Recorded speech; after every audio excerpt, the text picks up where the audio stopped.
Bueno, buenos días a todos, de nuevo, a la mayoría, ya los saludé. Ahí está. Buenos días, Rosalba, ya justito.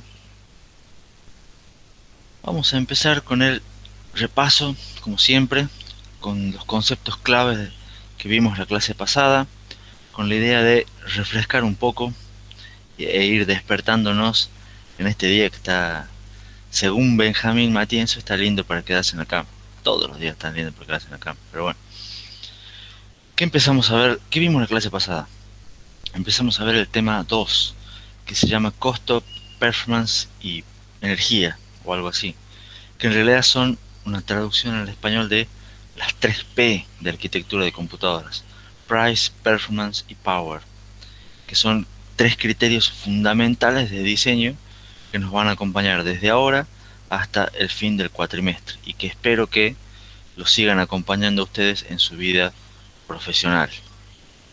Sobre Price, la primera P, vimos que el costo de un chip, de un dado, es proporcional al cubo de su área. Entonces, eh, vemos que lo importante es el área que ocupa y vemos que conviene que los chips sean más pequeños. Cuanto más pequeños, menor va a ser su costo. ¿Cómo se achican los chips? En general uno le pone más y más y más cosas a los procesadores. ¿Y cómo hacemos para que poniéndoles más cosas sean más chicos? La idea es que se disminuye eh, el nodo de procesamiento, el process node, o sea, se disminuye el proceso de fabricación. Y la idea es que entre dos procesos consecutivos, en general suele haber un factor de escala que es de 0,7. Estrictamente, para los que les gustan más las matemáticas, es 1 sobre raíz de 2, pero no vamos a entrar en tanto detalle, 0,7. Esa reducción de escala de 0,7 entre dos procesos consecutivos me permite que un mismo chip que ocupa exactamente un área eh, en un proceso, en el proceso siguiente ocupe la mitad. ¿Por qué? Les comenté, porque es una cuestión de que los chips son rectangulares o cuadrados, entonces si disminuyo 0,7 en cada una de sus dimensiones, la, el área se reduce en 0,7 por 0,7 y eso es 0,49 aproximadamente, entonces significa que el mismo chip en un nodo siguiente ocupa la mitad del área. O lo que implica que en la misma área puedo poner el doble de transistores de los que tenía antes, con el mismo costo. Algo que vimos también es que las tecnologías más modernas, más o menos de menos de 14 nanómetros, ya son muy caras, son muy costosas y ya son pocas las empresas que se pueden dar el lujo de trabajar fabricando chips en esos nodos, digamos, en esos procesos. Vimos que vimos la ley de Moore, que es el motor de toda la revolución tecnológica que estamos viviendo. La, la ley de Moore es lo que dice es que la cantidad de transistores que puedo colocar en un chip aproximadamente se duplica cada 24 meses, 18 meses. Es un criterio de diseño a cumplir y es un criterio de diseño autorrealimentado, en el sentido de que, o sea, uno se esfuerza para que se cumpla y como hace todos esos esfuerzos, la ley se cumple, entonces a partir de ahí hace más esfuerzo para que se cumpla y así sucesivamente. Es una ley empírica, no teórica. Y que también vimos que desde hace varios años está frenándose. O sea, antes se duplicaba cada 2 años, después, bueno, primero se duplicaba cada 18 meses, después se duplicaba cada 2 años, ahora se está duplicando cada más tiempo. Y vimos que esa desaceleración es una oportunidad para ideas innovadoras. ¿Por qué? Porque la ley de Moore es una cuestión económica también, o sea, posibilita muchos avances tecnológicos que mueven una economía que es muy muy grande. Entonces, para seguir moviendo la economía, se siguen necesitando esos avances. Entonces, la idea es buscarle la vuelta, a ver cómo podemos hacer para que la economía siga fluyendo. ¿Entiende? Les mostré también otro enfoque, gente que hace chips de una manera diferente, y que hace un chip del tamaño de una oblea. Por supuesto, no les, no sabemos todavía si eso es eh, una buena idea o una mala idea. Por lo menos ahora sabemos que es una idea diferente. Eh, Como les dije, los que recursen quizá el año que viene la materia, capaz que les cuento si es una buena o una mala idea, si funcionó o no. Y después empezamos a ver un poquito de qué es lo que es performance. La clase pasada vimos unas pocas diapositivas de performance, pero vimos que lo importante es entender qué es performance y cómo medir la performance. Puede haber distintas, no interpretaciones de performance, sino distintos objetivos. Uno puede buscar que mi performance sea aprobar tantas materias en el año, o puede ser que mi performance sea obtener un promedio de tanto en el año. Entonces son distintos objetivos, unas distintas búsquedas, entonces voy a utilizar distintas métricas para ver si tuve o no una buena performance durante este año. Y lo otro que vimos terminando la clase pasada es que en lo que es, buen día Sergio, también entró hace un rato Rodrigo, lo que vimos también en que todo lo que es computadoras, la métrica importante que necesitamos para medir performance es tiempo. Y el tiempo a su vez tiene dos facetas, latencia y productividad. ¿Qué es lo que es la latencia? ¿O qué es lo que se conoce como latencia? Es el tiempo total en el que se tarda en ejecutarse una tarea, desde que la tarea empieza hasta que la tarea termina. ¿Y qué es la productividad? Productividad es otra manera de medir tiempos, digamos así, o de medir performance, en el cual yo tengo una unidad de tiempo fija. Ya ahí mi unidad de tiempo es fija y me fijo cuántas tareas puedo completar yo en esa unidad de tiempo fija. ¿Se entiende? Entonces son, como les digo, no es que sean dos métricas totalmente distintas. Vamos a ver que están relacionadas entre sí y a veces se usa una métrica o un tipo de, de manera para medir performance y otras veces se usa la otra. Y que, como les digo, están muy relacionadas entre sí. ¿Preguntas? Hasta aquí. Esto fue un repaso de lo que vimos la clase pasada.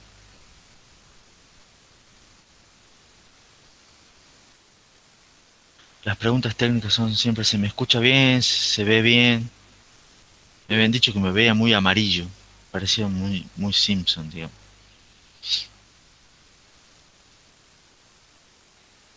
Bueno, entonces van no con un quiz para ustedes, no se preocupen, sino un par de preguntitas para ver si entendieron o si más o menos queda clara la diferencia entre latencia y productividad. Y esto es para que la respondamos entre todos en clase, no se preocupen. Eh, si yo agarro y mejoro el CPU, el procesador de una máquina, de una computadora, la que ustedes tienen, agarran su computadora, le sacan el procesador y le ponen un procesador que sea más rápido, un mejor procesador. ¿Qué van a mejorar? ¿La latencia o la productividad? ¿Qué creen que van a mejorar?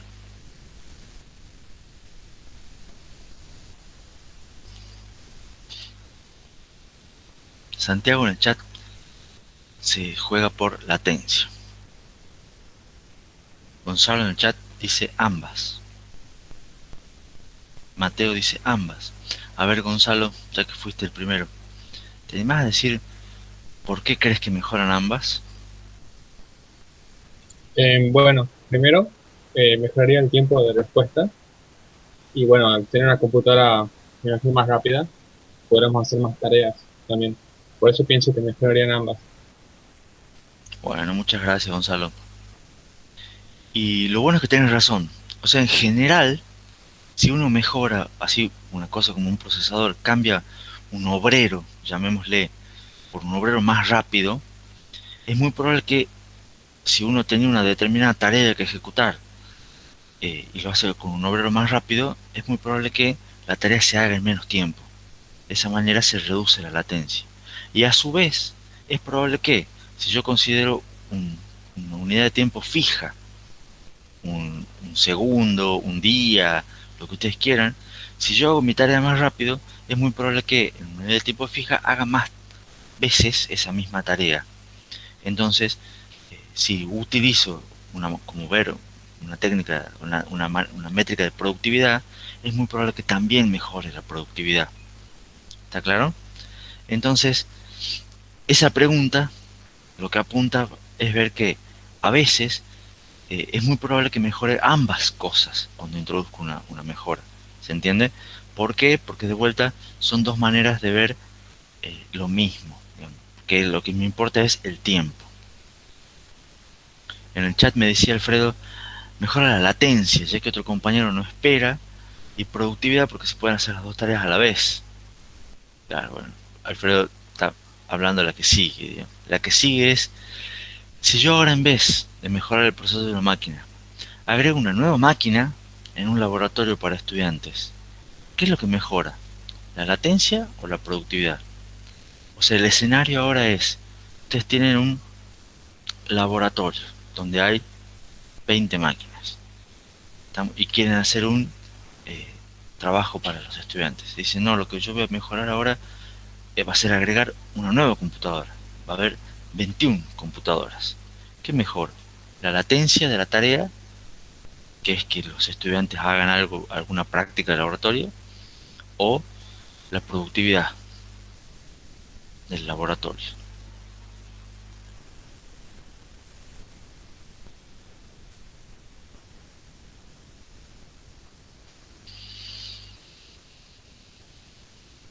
Ahí Gonzalo y Mateo dicen productividad. Alfredo había hablado algo de latencia y productividad. Santiago dice, somos todos lentos, así que la productividad parece que sea la misma. Mateo dice, tengo más estudiantes haciendo la tarea al mismo tiempo, pero no cambia el tiempo en que se completa la tarea en sí. Bueno, es bastante interesante lo que dice Mateo. Por un lado, sí, es muy probable que mejoren la productividad. ¿Por qué? Porque si ustedes tenían que, si miden la tarea como el tiempo que estaba un estudiante utilizando una computadora, es muy probable que ahí no mejoren ese tiempo, digamos. Porque el estudiante que estaba en una computadora va a seguir haciendo la misma tarea en la computadora. Entonces, que haya más computadoras, al estudiante que tiene una computadora no le afecta, ¿está claro? Pero lo que ustedes pueden hacer es que en una hora, supongamos que les llevaba el coso, antes tenían 20 tareas, ahora van a tener 21. Entonces mejoran la productividad. Eso es lo que dijo Mateo, por lo cual esa respuesta es correcta. Ahora, sin embargo, hay una pequeña salvedad, que es lo que dice, lo que había dicho Alfredo al comienzo. Si ustedes tienen un laboratorio con 20 computadoras, por ejemplo, pero ustedes tienen 40 alumnos, ¿vamos? Fíjense esto, ustedes ponen primero los primeros 20, o algunos 20, digamos, y cuando esos terminan, entran los segundos 20. ¿Vamos? En ese sentido, ustedes, su tarea va a demorar 2 unidades de tiempo, llamémosle.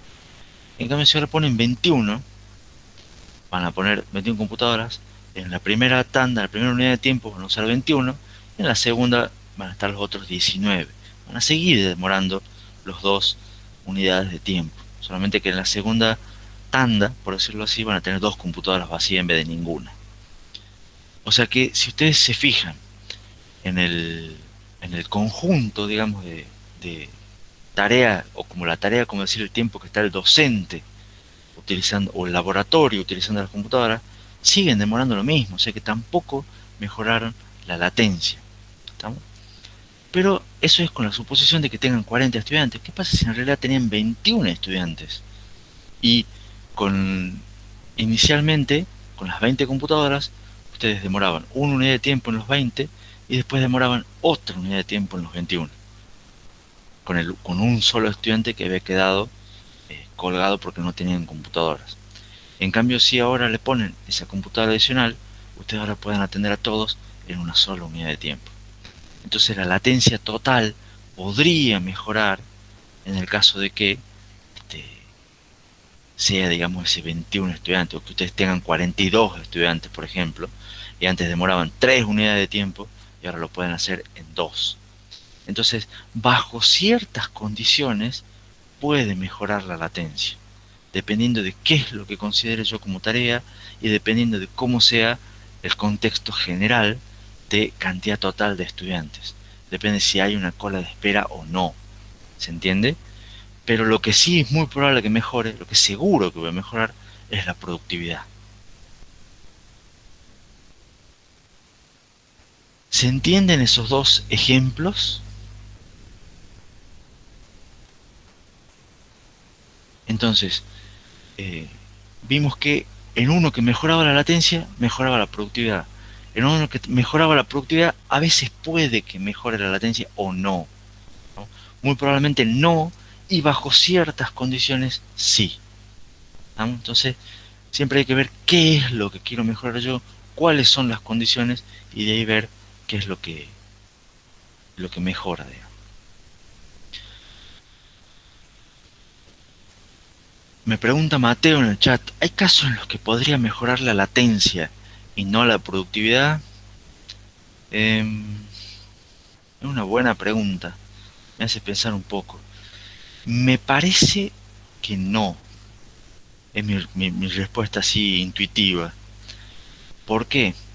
Porque si yo mejoro la latencia de una tarea, es como el primer ejemplo que vimos.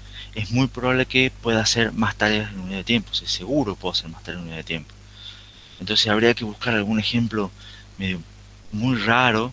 En este momento dudo de su existencia, de si puedo mejorar la latencia y no productividad.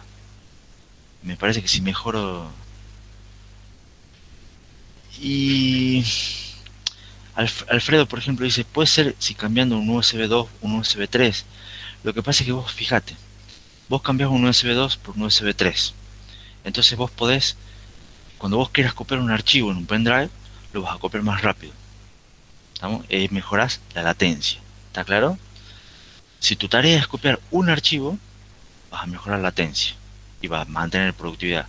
Pero si vos decís, ya que copio más rápido un archivo, ¿cuántos archivos puedo copiar en una hora? ¿Me explico? Entonces ahí vos, si lo copiabas al archivo más rápido, ahora vas a poder copiar más archivos y vas a mejorar también tu productividad. Este, entonces vas a mejorar tanto latencia como productividad. ¿Se entiende? Fíjense lo que yo cambié es, quizá el truco esté en, depende cuál sea mi tarea. Si mi tarea es solamente copiar un solo archivo, bueno, mejoro la latencia y no mejoro la productividad porque mi productividad es copiar un archivo. O sea, de todas maneras hago lo mismo. ¿Se entiende? Entonces ahí capaz que en ese tipo de condiciones es que podría mejorar latencia y no productividad. Pero es buena la pregunta de Mateo.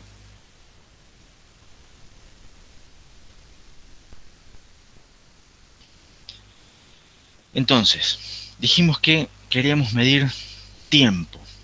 Ahora, una pregunta que puede ser después, bueno, ¿qué tiempo medimos? O sea, yo hablo de tiempo, también el tiempo se mide en segundos. Pero cuando hablo de una computadora, ¿qué tiempo quiero medir?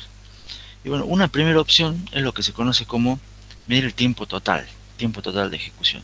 Desde que uno hace clic en ejecutar hasta que tiene un resultado por pantalla o lo que sea. Ese tiempo se conoce como elapsed time, o sea, tiempo total que transcurre en una tarea. Y ese tiempo incluye todo, los accesos a disco, memoria, entrada, salida, etcétera, etcétera. En general no es un buen tiempo que se usa para comparar. ¿Se les ocurre por qué puede ser que no sea un buen tiempo?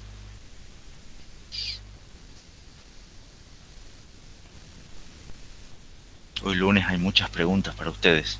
Es para mantenernos despiertos. Benjamín ya se me durmió.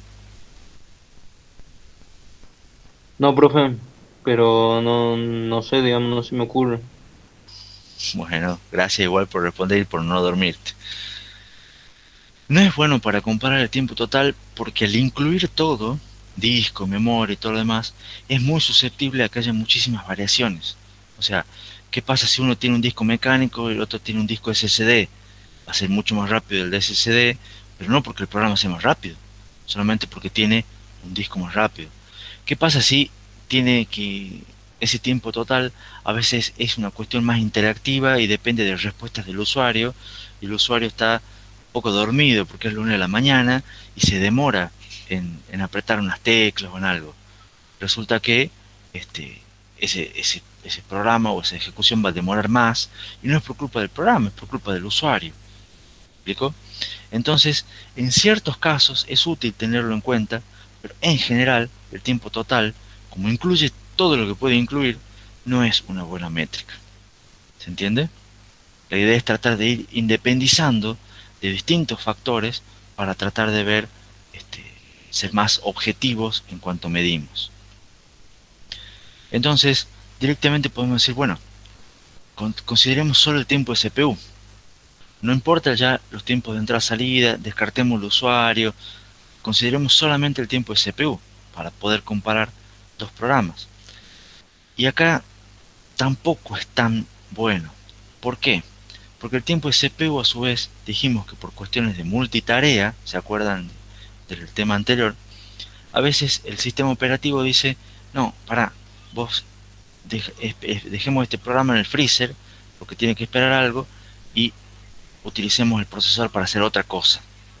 Entonces al final ese, el procesador que está frisado está o no está usando el procesador, o estoy utilizando el procesador para hacer otra cosa. Hay cuestiones que son del usuario y cuestiones que son del sistema. Ustedes hacen un printf, pero el printf es parte del programa o es parte del sistema operativo. ¿Me explico?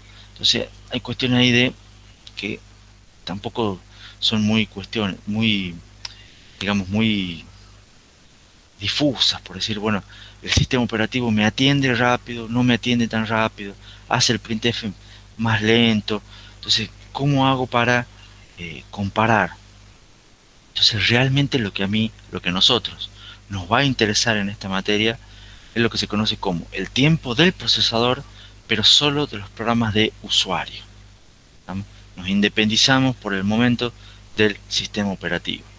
Y lo que vamos a poner en foco para comparar en la materia, una arquitectura de computadoras, es cuánto tiempo demoramos en ejecutar las instrucciones de lo que es nuestro programa. Y cuando me refiero a nuestro programa, me refiero ya a un bajo nivel.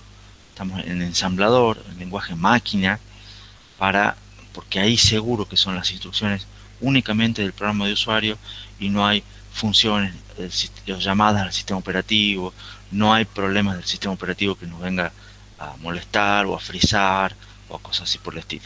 Entonces, ¿cuánto tiempo estamos ejecutando las instrucciones propias del programa que queremos ejecutar? ¿Se entiende?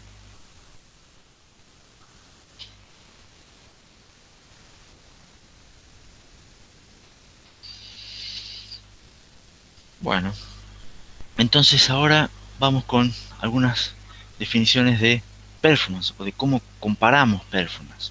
Y vamos a ver un ejemplo. Ustedes tienen un programa que se ejecuta en una máquina y demora 20 segundos en ejecutarse. Y ese mismo programa en otra computadora demora 25 segundos.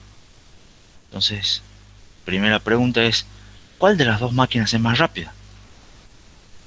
Esa es la pregunta fácil.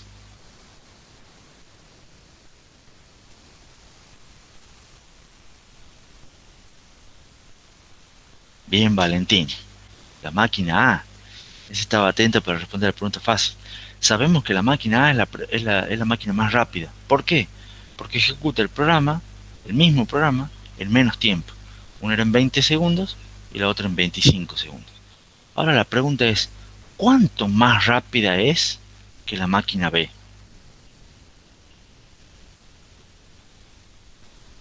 Para eso, no se preocupen, no la respondan ya. Vamos a definir que la performance para un dado programa P que corre en una máquina X es la inversa del tiempo de ejecución de ese programa P en esa máquina X. Entonces ahí decimos que cuanto menor sea el tiempo de ejecución, mayor va a ser la performance de una computadora en ejecutar un programa. ¿No? La performance es inversamente proporcional al tiempo.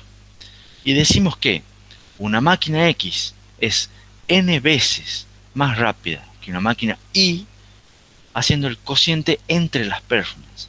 La performance de X sobre la performance de Y.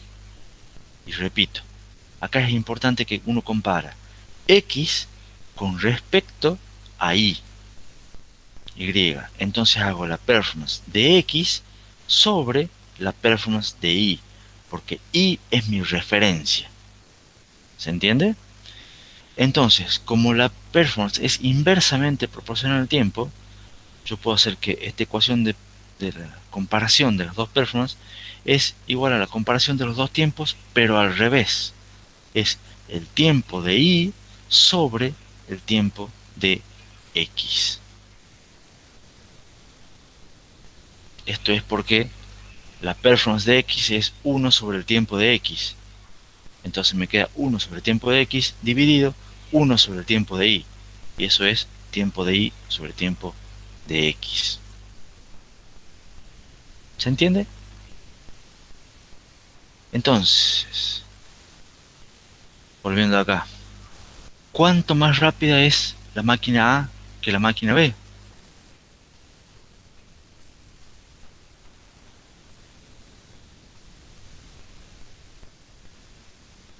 Gonzalo dice 1,25 veces más rápido. Que lo que hace Gonzalo es directamente 25 sobre 20.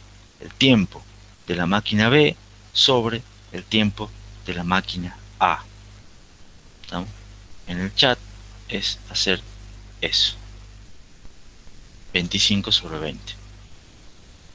Eso les da 1,25. ¿Estamos? Y eso se lee como 1,25 veces más rápida, o pueden decir también es un 25% más rápido. Y eso a veces es un resultado un poco contraintuitivo, porque si ustedes lo ven en pesos y dicen que eh, ustedes tienen algo que vale 25 pesos y en realidad les hacen un descuento y se lo dejan a 20 pesos, ¿de cuánto fue el descuento que les hicieron?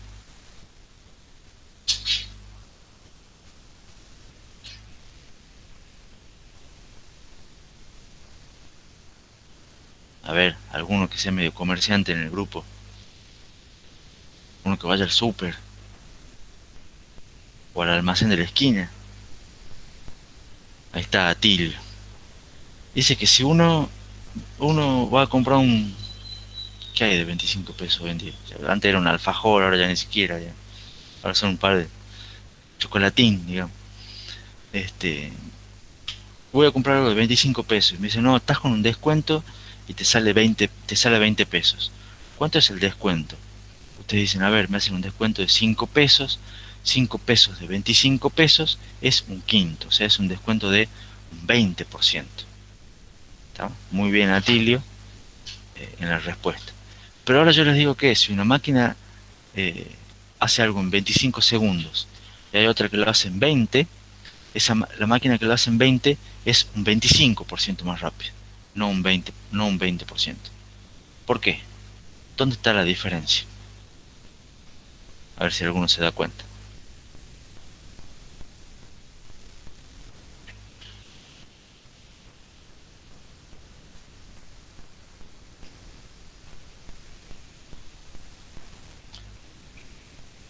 Bien, Rosalba me dice en el chat, en lo que tomamos de referencia, exactamente. La diferencia está en la referencia. ¿Estamos? Y en la referencia por un lado, y en que la performance es inversamente proporcional al tiempo. Yo quiero menos tiempo. En la plata, digamos, en el ejemplo económico, eran directamente proporcional. Entonces, uno tomaba como referencia los 25 pesos, que es el precio normal. En cambio, cuando hacemos el cociente, y yo tengo que ver que X es n veces más rápida que Y, y tomo como referencia la performance de Y, la performance es inversamente proporcional al tiempo. Entonces me queda en el cociente el tiempo más chico. ¿Se entiende? Entonces me quedan ahí los 20. Entonces, si yo hago 25 sobre 20, no es lo mismo que 5 sobre 25, por decirlo así. Entonces, por eso es una cuestión de ustedes tienen que estar muy atentos a cuál es su referencia primero y que en cuestiones de tiempos la performance es inversamente proporcional al tiempo. Entonces, en realidad, que la máquina A sea 25% más rápida que la máquina B implica que la máquina B es un 20% más lenta que la máquina A. Y ahí es cuando le explota la cabeza a varios. ¿Por qué? Porque lo importante es cuál tomamos de referencia. Si quieren, planteenlo después en la casa, las ecuaciones, vuelvan a escuchar el video varias veces, a ver, hasta que les quede más o menos claro. Pero que una máquina sea 25 más rápida, un 25% mejor que otra, no implica que la segunda sea 25% peor que la primera. Lo importante es cuál toman como referencia. ¿Estamos?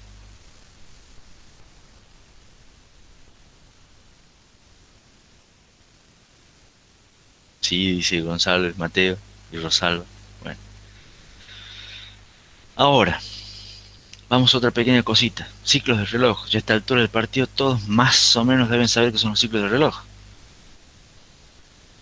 En general, los circuitos de hardware suelen estar comandados o gobernados por pulsos constantes de un reloj. Cada vez que viene un tic, se hace algo. Y el ciclo del reloj es el tiempo que está entre esos pulsos. Un ciclo de reloj en general es un periodo de duración T que es una cuestión de, se mide en cuántos segundos tiene cada ciclo. O sea, el periodo se mide en segundos. Ahora, la frecuencia del reloj es la cantidad de ciclos por segundo. La frecuencia se mide en hertz y es justamente la inversa de la duración del periodo. Entonces, si yo tengo un periodo de duración t que se mide en segundos, la frecuencia es la inversa de eso y se mide en ciclos por segundo. Entonces, un reloj, por ejemplo, de 2 GHz tiene un tiempo de ciclo de 0,5 nanosegundos. Todo eso debería ser conocido para ustedes.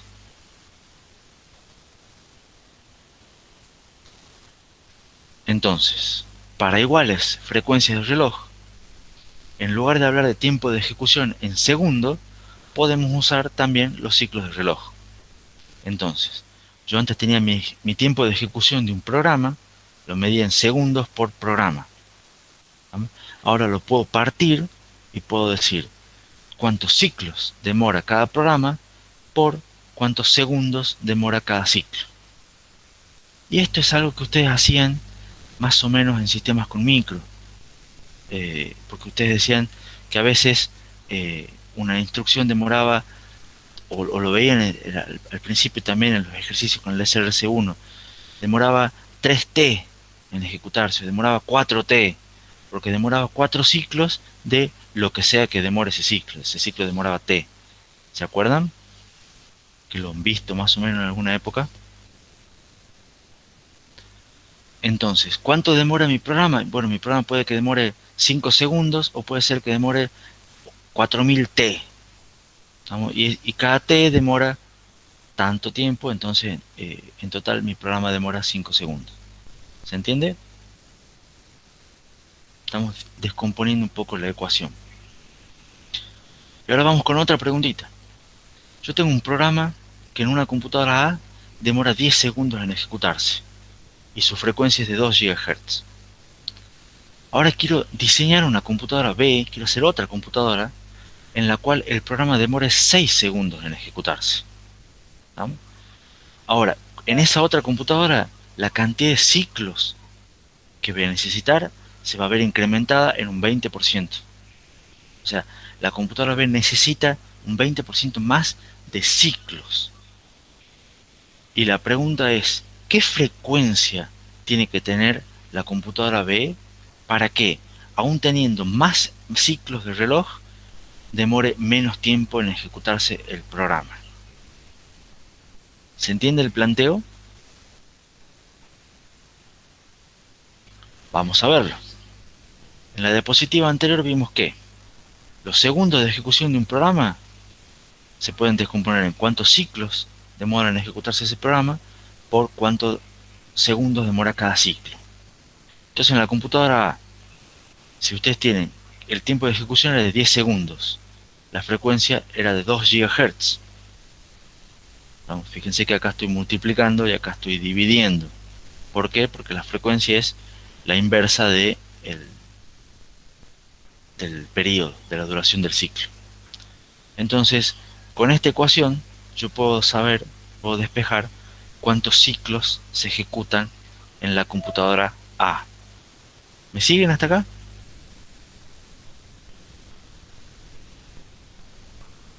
Por lo menos unos cuantos dicen que sí. Entonces vemos que ese programa en esa computadora demora 20.000 millones de ciclos. ¿Vamos? Un montón de ciclos. 20.000 millones de T. Ahora, el enunciado dice que en la computadora B la cantidad de ciclos se incrementa un 20%. Entonces yo tengo que los ciclos de B son 1,2 por los ciclos de A. Entonces los ciclos de B son 24.000 millones. ¿Estamos? Entonces, aplicando nuevamente la ecuación esta, yo ya sé cuántos ciclos tiene B, sé cuánto quiero que demore, tengo que despejar la duración del periodo. Entonces pongo 6 segundos, que es lo que yo quiero que demore, por la cantidad de ciclos, dividido acá, digamos, en la frecuencia. Recuerden que acá multiplico el periodo, divido frecuencia, porque son la inversa, despejo la frecuencia y obtengo que la frecuencia de B son o debería ser de 4 GHz. Entonces, la respuesta a la pregunta es, la computadora B deberá tener una frecuencia de 4 GHz, o sea, del doble, para ejecutar el mismo programa en 6 segundos.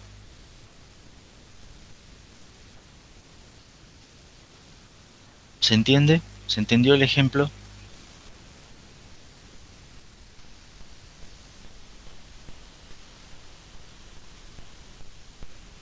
Ahí Benjamín dice que si puedo repetir.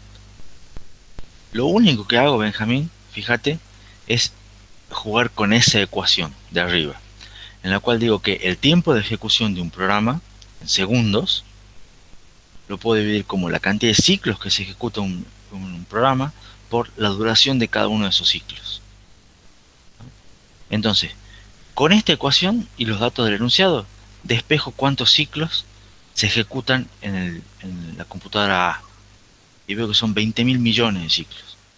El enunciado me dice que la computadora B necesita más ciclos. Entonces va a tener 24 millones de ciclos. Y yo quiero que, aún demorando más ciclos, me demore menos tiempo. Esto significa que tiene que tener una duración del periodo más chica. Entonces significa que tiene que tener una frecuencia más alta. Cuanto más alta, vuelvo a utilizar la misma ecuación y obtengo que tiene que ser de 4 GHz.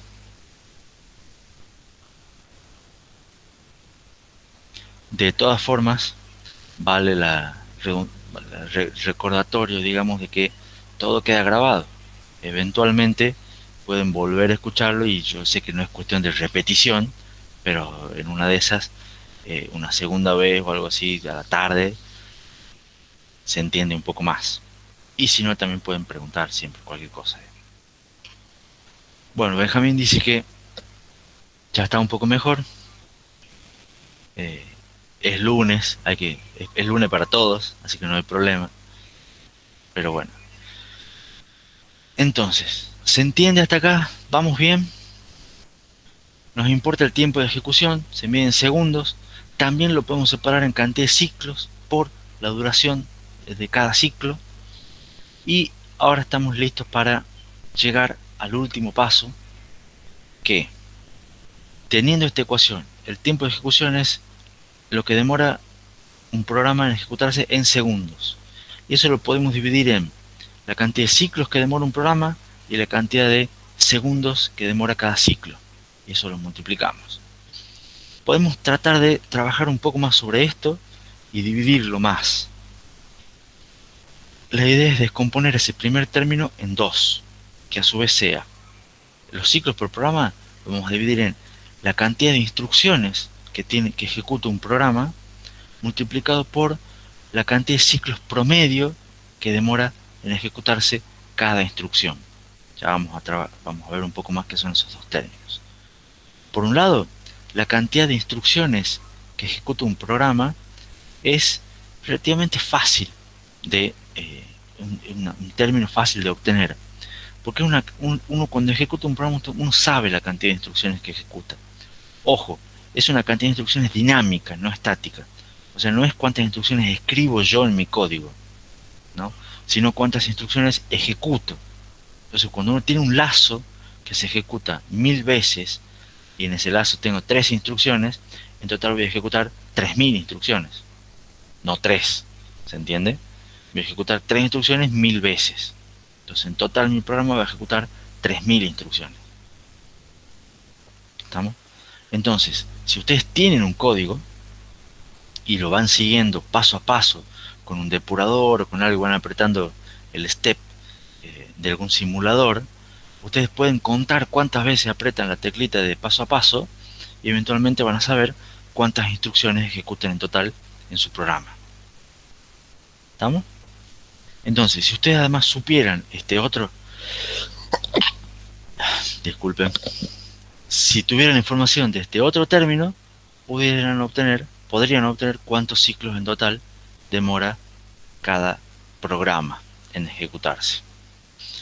¿Qué es este otro término?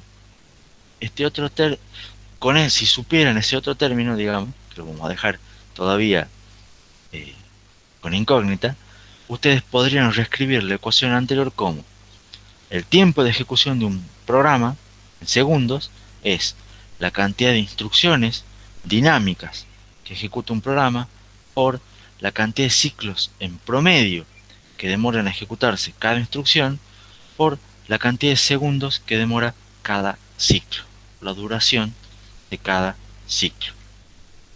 Y esa es la ecuación fundamental de performance de un procesador que vamos a utilizar en esta materia.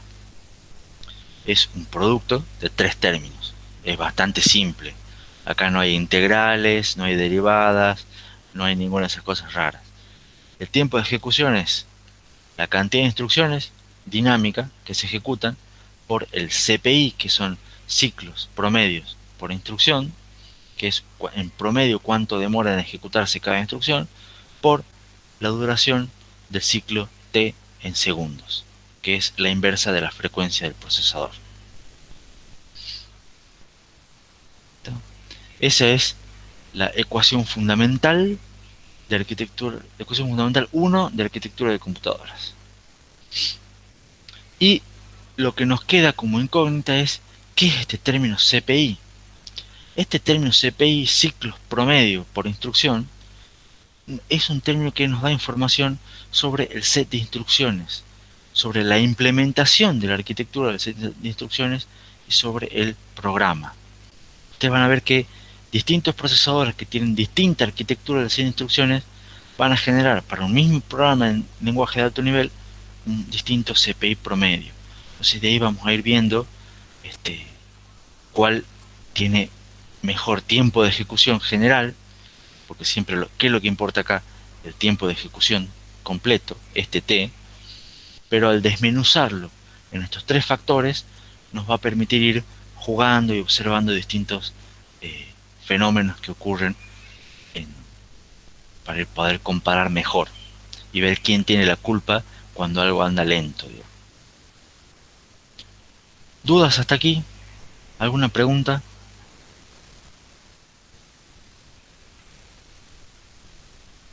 ¿Se entienden bien los 3 términos? Igual fíjense que hay varios factores que influyen en esa ecuación. Ahí está puesta la ecuación de otro modo, pero es la misma. Tiempo de ejecución de CPU, de usuario, es la cantidad de instrucciones dinámica que tiene un programa por la cantidad de ciclos promedio que tiene cada instrucción por la cantidad de segundos que dura cada ciclo. Fíjense que acá yo, si simplifico los tiempos de ciclo, simplifico las instrucciones, me queda segundos sobre el programa, que es lo que estamos tratando de, eh, que dijimos que es lo importante, digamos. Ahora, factores como un algoritmo, o sea, ¿qué algoritmo ustedes eligen para ejecutar, para hacer un programa? Es un factor que influye muy probablemente en la cantidad de instrucciones, porque algunos tienen un algoritmo que tiene menos instrucciones, otro un algoritmo que genera más instrucciones. ¿Tam?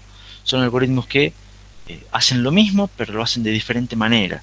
Entonces, alguno que tenga menos instrucciones va a tener a la larga menos performance si todo lo demás es constante. ¿No? Es un mejor algoritmo va a influir acá. Pero también un mejor algoritmo puede influir acá. ¿Por qué?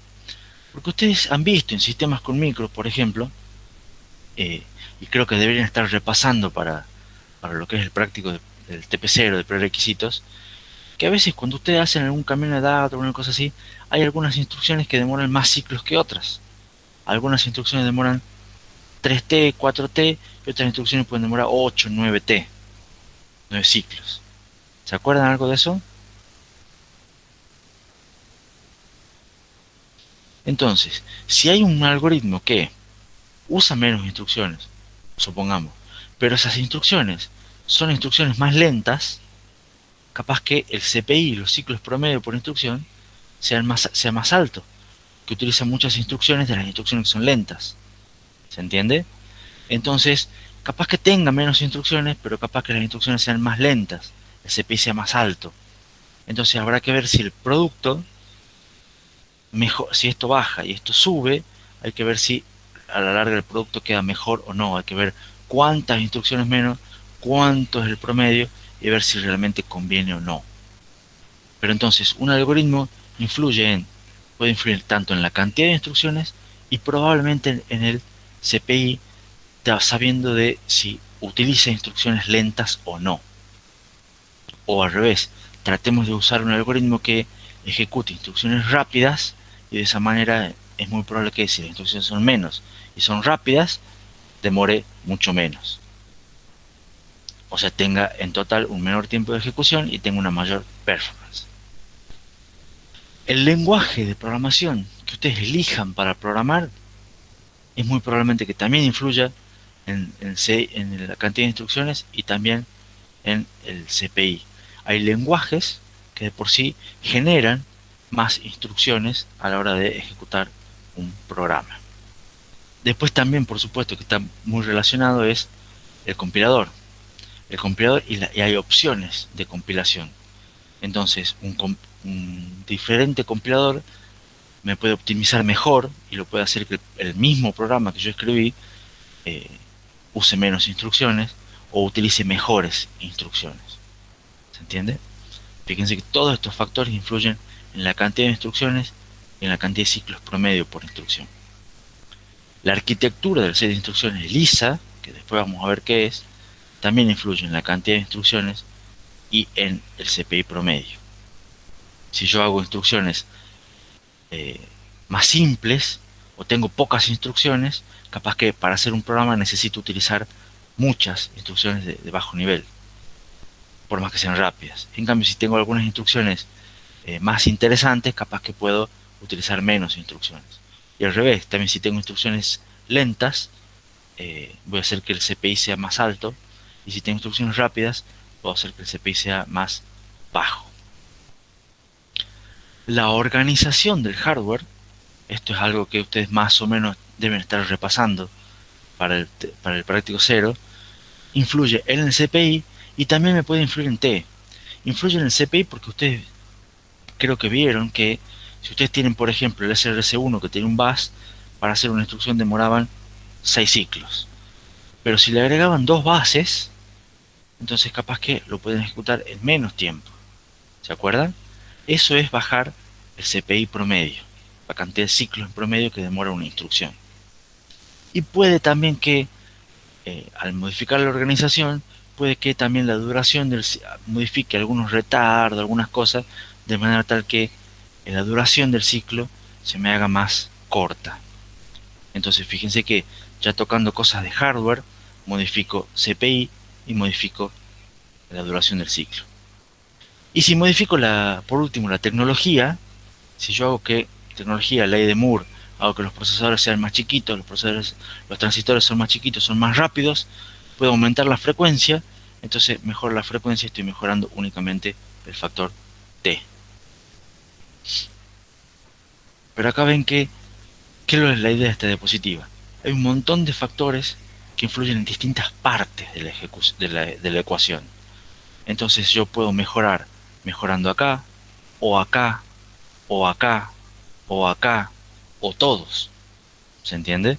Pero la idea es que yo no puedo pretender que me ande más rápido si yo mejoro mi algoritmo. ¿Me explico? Eh, o no puedo pretender que el mismo algoritmo, con el mismo lenguaje, mismo compilador, mismo ISE y misma organización, ande más rápido. O sea, solamente si tengo todo esto igual, la única manera que mejore es mejorando la tecnología.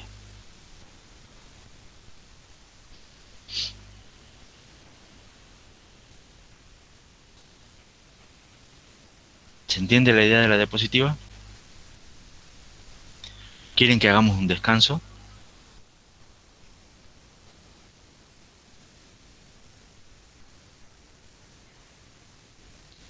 Hacemos un recreíto para tratar de estirar las piernas, despertarse un poco, capaz un cafecito algunos, o para ir al baño, pueden aprovechar también. Y también pueden para ir meditando en la ecuación de performance del procesador, en los distintos factores que influyen, etcétera. Yo tengo las 55. Ya tenemos un invito a la presentación. Hacemos un recreito y a las 9:05, 9:06 arrancamos de vuelta. ¿Les parece?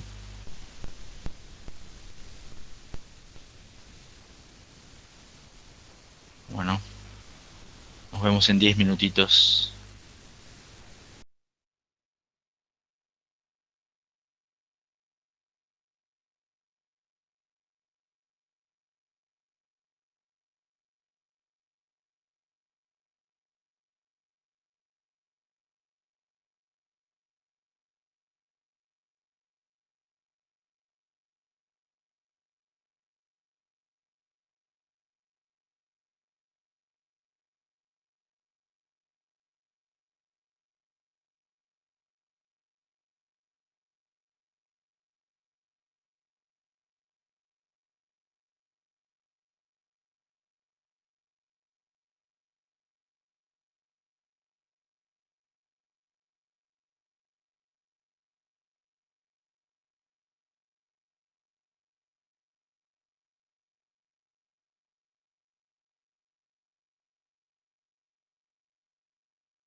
Por las dudas, si alguno quiere comentar algo, les aviso que ya estoy online yo nuevamente.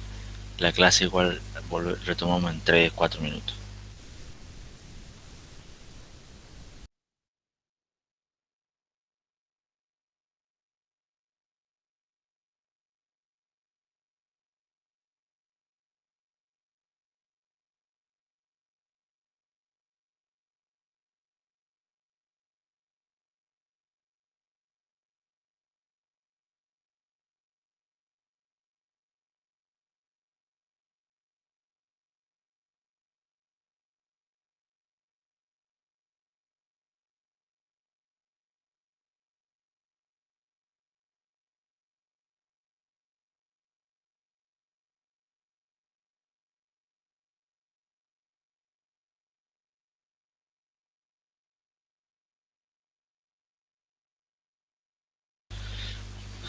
Ahí Benjamín me hace una pregunta.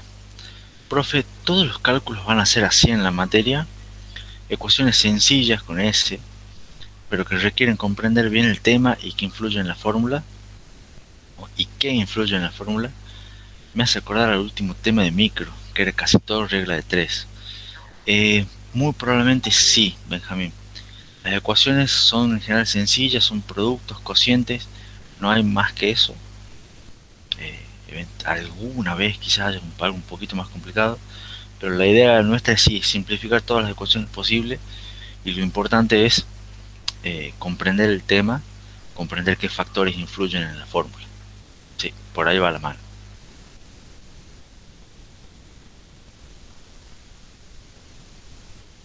Por nada.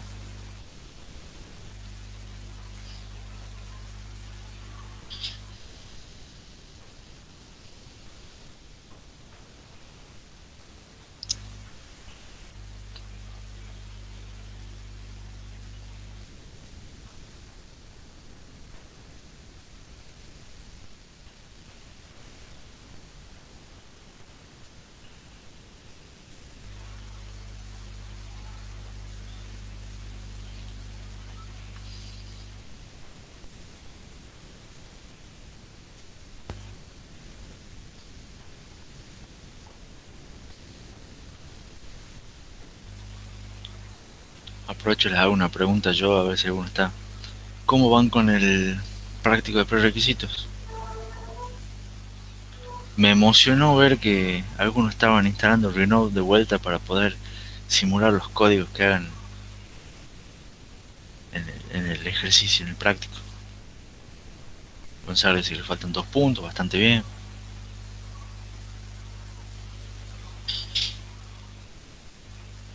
Benjamín dice, llegué al primer punto de ensamblador y me di cuenta que no recuerdo nada. Bueno, justamente por eso es que está prerequisito.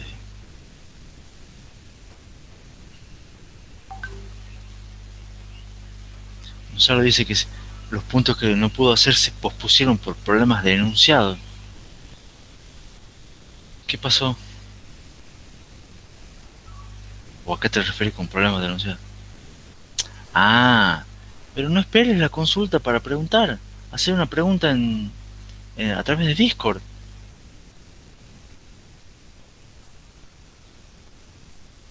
Y bueno, Rosalba dice lo mismo, no entendíamos bien lo que quería el enunciado.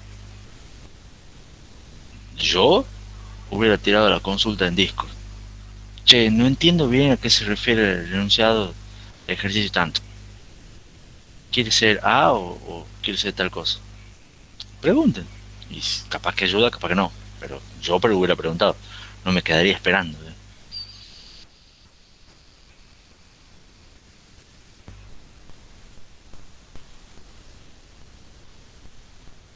Así que bueno, cuando termine la clase de hoy.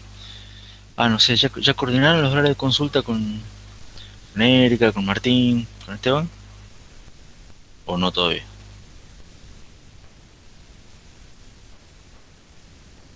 Si no,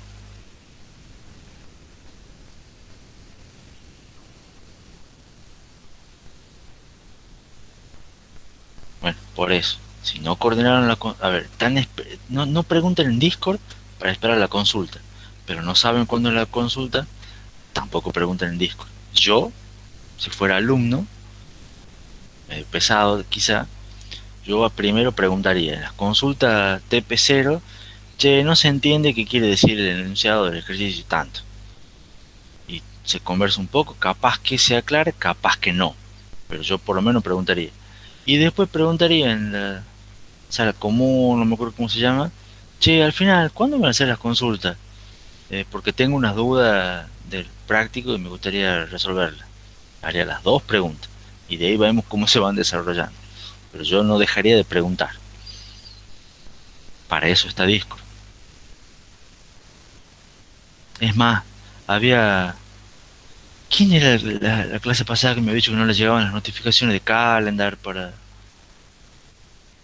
la, para las clases?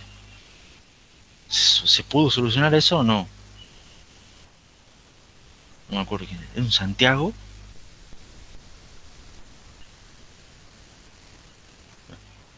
Ya veré.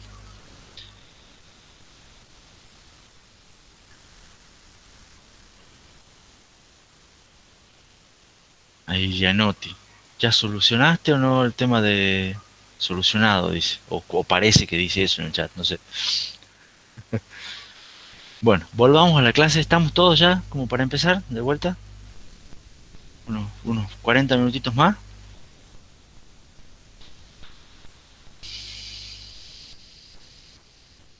O sea, capaz que están, pero no están listos para unos 40 minutitos más. Claro, está el cuerpo, pero no la mente, dice Rosalba. ¿Están dormidos? ¿O han aprovechado el fin de semana y... Bueno, a ver, ahora un poco más despierto, dice Valentín. Bien, Valentín, capaz que... Yo iba a estudiar el fin de, pero pasaron cosas, dice Benjamín. Siempre pasan cosas. Bueno, volvamos con... Retomemos un poquito con lo que es el cronograma, que es algo fácil. Estamos viendo el tema 2 como ustedes saben. Y como también sabrán, por suerte el miércoles no tenemos clase. El miércoles sí van a poder dormir más tarde si quieren. Por lo menos yo no los voy a torturar, digamos. Y sobre todo tampoco van a tener tortura de práctica. Eso es bastante bueno. Por más que Gonzalo se ponga triste. Si quiere puede eh, levantarse y repasar, digamos, arquitectura o hacer el práctico, digamos. Sería buenísimo. El viernes muy probablemente terminemos el tema 2. Ya no sé qué tan probablemente, pero la idea va a ser terminar el tema 2 el viernes. Y después el miércoles siguiente tienen clase práctica, de todos modos recordatorio. Y ese miércoles, perdón, no es miércoles primero, ¿es miércoles primero o miércoles 31? Creo que es 31 el miércoles, puse mal la fecha. Eh, Ese miércoles sí tienen la evaluación de prerequisitos. Sí, es 31, gracias Valentina por la corrección. Eh, después lo cambio. Pero es miércoles 31, van a tener la clase práctica, donde van a tener la evaluación de prerequisitos. Se va a publicar ese día el enunciado y la guía del práctico 1. El práctico 1 son temas 1 y 2. Gonzalo dice que no tomen cosas de probabilidad, por favor, porque no se acuerda de nada. No podría ponerte las manos en el fuego, Gonzalo, pero la pregunta es, ¿hay cosas de probabilidad en el práctico? El primer punto era de probabilidad y nos dimos cuenta que no nos acordábamos nada. Bueno, si hay cosas de probabilidad en el enunciado, es probable que les tomen. O sea, les pueden tomar cualquier cosa que haya en el enunciado. Vamos, o sea, también es probable que les tomen cualquier otra cosa, pero si hay un ejercicio, puede ser que haya algo ahí. Tendrán que repasar. Ojo, no es mucho de probabilidad, es cuestión de interpretación. Fíjense que no deben ser muchas cosas más que un promedio ponderado o cosas así por el estilo. O sea, no sé, se me ocurre, no lo tengo muy fresco ahora de práctico. Bueno, Rosalba me dice que un poco más que eso, pero no mucho más, me imagino. No creo que mucho más. La inversa de la campana de Gauss, dice Gonzalo. No, no creo. Pero bueno, vamos a ver, vamos a retomar el tema y vamos a ver un ejemplo de lo que es el CPI, que ayuda. Estimo que ayudará a entender un poco más la idea y seguramente a marearlos también. Supongamos que ustedes tienen dos computadoras distintas, una máquina A y una máquina B, que tienen dos implementaciones distintas de un mismo ISA. ¿Estamos? Ejemplo, fíjense, tienen el SRC1 que vieron en sistemas con micro y el SRC2 que vieron en sistemas con micro. La idea era hacer las mismas instrucciones, pero en una, por cuestiones de implementación diferente, demoraba menos. ¿Estamos? Ahora, una pregunta ahí. ¿Cuál de las siguientes variables van a ser siempre idénticas para el mismo programa? ¿La frecuencia del reloj va a ser idéntica?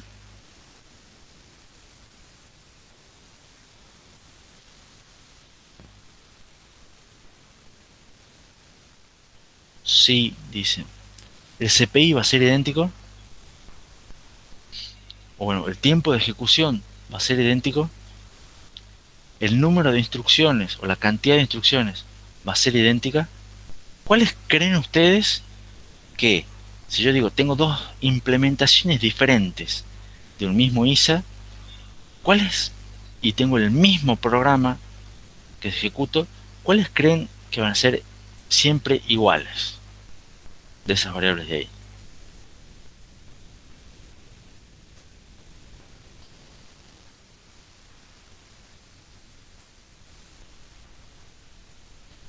Gonzalo dice en el chat, el número de instrucciones va a ser igual. Valentina dice lo mismo. Rosalba dice el número de instrucciones y la frecuencia. Benjamín dice la frecuencia. Bueno, primero, estamos todos de acuerdo en que el tiempo de ejecución no va a ser igual. ¿Puede ser? Y el ejemplo de vuelta, o sea, ustedes vieron que si yo tenía ejecución, si yo ponía dos bases para ejecutar el mismo programa, el programa es el mismo, probablemente con dos bases las instrucciones sean más cortas, entonces probablemente demoren menos en total. A la larga voy a demorar menos ciclos. Entonces el tiempo de ejecución no va a ser el mismo. Por ende, como las instrucciones van a ser más cortas, es muy probable que el CPI también sea diferente, porque van a haber algunas, el que tiene dos bases va a tener, o sea, algunas instrucciones van a demorar menos ciclos, entonces probablemente el ciclo promedio va a ser más bajo en la que tenga dos bases. Ahora, el número de instrucciones, muchos dijeron que estaban de acuerdo en que iba a ser igual. Y sí, porque es el mismo programa, mismo set de instrucciones, o sea, no cambian nada. O sea, lo que ustedes ejecutan es exactamente igual. No cambian el algoritmo, no cambian nada. Lo que cambian es la implementación diferente. Entonces, la cantidad de instrucciones va a ser la misma. Y ahora con respecto a la frecuencia del reloj, ¿va a ser la misma o no? Algunos dicen que sí, otros dicen que no, otros dicen no sé, no necesariamente, creo, dice Gonzalo. Volvamos para el caso a esta diapositiva, esta. Si yo cambio la implementación, es una cuestión de organización que puede influir en el CPI y puede influir en T. Puede influir, porque lo que pasa es que acá no dice el enunciado estrictamente cuál es la diferencia entre las dos implementaciones distintas. Yo les di un ejemplo con el SRC, pero no les dije, no dice en ningún lado exactamente cuáles son las implementaciones distintas. Entonces, como son implementaciones distintas, puede haber variación en la frecuencia. ¿Estamos? Entonces, en resumidas cuentas, puede variar la frecuencia, puede variar el CPI, puede variar el tiempo de ejecución, pero no va a cambiar la cantidad de instrucciones, porque el programa es el mismo y el ISA es el mismo, o sea, el set de instrucciones es el mismo. ¿Estamos? Ahí Gonzalo tiene una pregunta.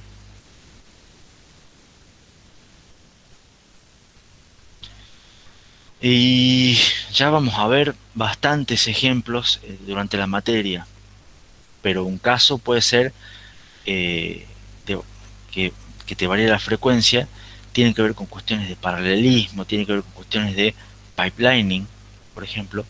Son implementaciones en las cuales vos podés hacer que te mejore o simplemente la mejora en la implementación puede ser aumentar la frecuencia. Vos ponés una ALU que sea más rápida, entonces podés aumentar la frecuencia. Pones un componente más rápido, ¿estamos? Ya te hace que sea una implementación distinta. ¿Se entiende? Entonces eso te permite que puedas aumentar tu ciclo. Como no dice nada del enunciado, bueno, son implementaciones, te puede cambiar. Pero lo importante es que lo que no va a cambiar es, en este caso, para el mismo programa y mismo set de instrucciones, no va a cambiar la cantidad de instrucciones dinámica. Entonces, en el ejemplo, tenemos una máquina A, tiene un ciclo de reloj de 10 nanosegundos y un CPI de 2. O sea, 2 ciclos en promedio demora cada instrucción.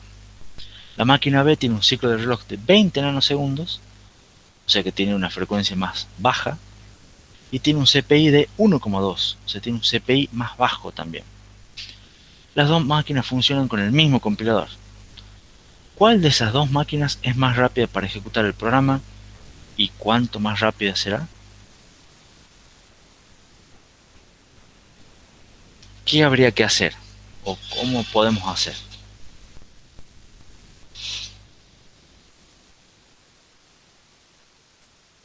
Más que tirarme la solución, ¿alguno tiene una idea de cómo podemos hacer para ver cuál máquina es más rápida?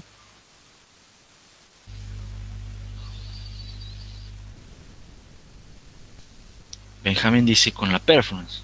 Bueno, ¿cómo hacemos para calcular la performance?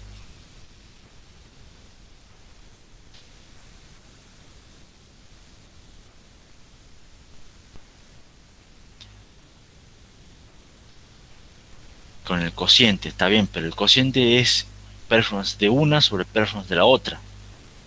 ¿Cómo hacemos para saber la performance de una? Valentina dice, utilizando la ecuación que les mencioné antes, la ecuación fundamental de la arquitectura de computadora. Tiempo de ejecución es cantidad de instrucciones por CPI promedio por duración del ciclo del reloj. Pero la cantidad de instrucciones no se las da el enunciado. Entonces ustedes no pueden saber cuál de las dos máquinas es más rápida. Entonces Valentina me dice, pero es la misma, porque sé que tengo mismo compilador, mismo ISA, mismo programa, entonces sé que la cantidad de instrucciones va a ser igual. Es lo que veníamos haciendo. Entonces, haciendo el cociente de entre las dos, una simplemente cancelo las cantidades de instrucciones y puedo ver cuál de las dos es más rápida. También lo puedo, o sea, si no tengo en cuenta la cantidad de instrucciones, simplemente la que tenga el producto de CPI por T, el que tenga menor va a ser la más rápida.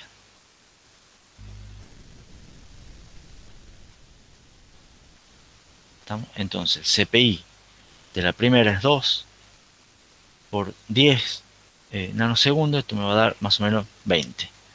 Y esta CPI, no, sí me va a dar 20. Este es 1,2 por 20, me va a dar 24, si no me equivoco. No importa qué unidades. Lo importante es que la máquina A va a ser más rápida. ¿Me creen todos eso?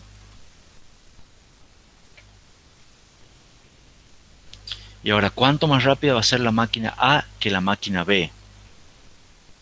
Tienen que hacer performance de A sobre performance de B. Lo que implica que tengo que hacer tiempo de la máquina B sobre el tiempo de la máquina A. O sea que tengo que hacer ¿qué? 20 sobre 24 o 24 sobre 20.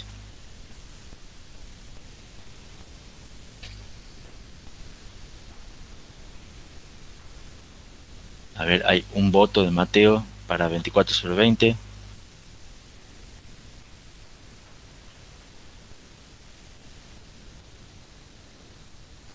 para los demás. Dijimos que la máquina A es más rápida. Entonces yo quiero saber cuánto más rápida. Entonces yo quiero saber cuánto más rápida es la máquina A que la máquina B. Mi referencia es B.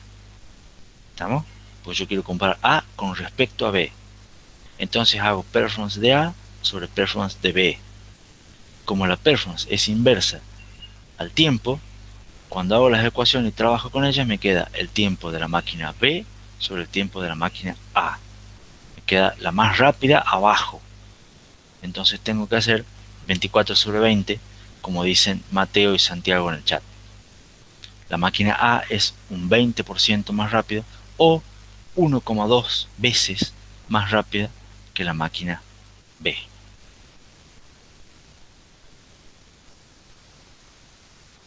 ¿Se entendió?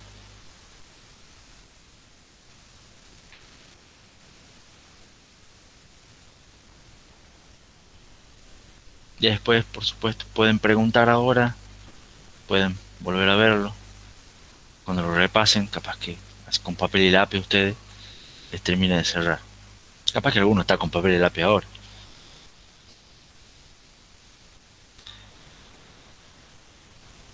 Avanzando un poco más sobre el CPI,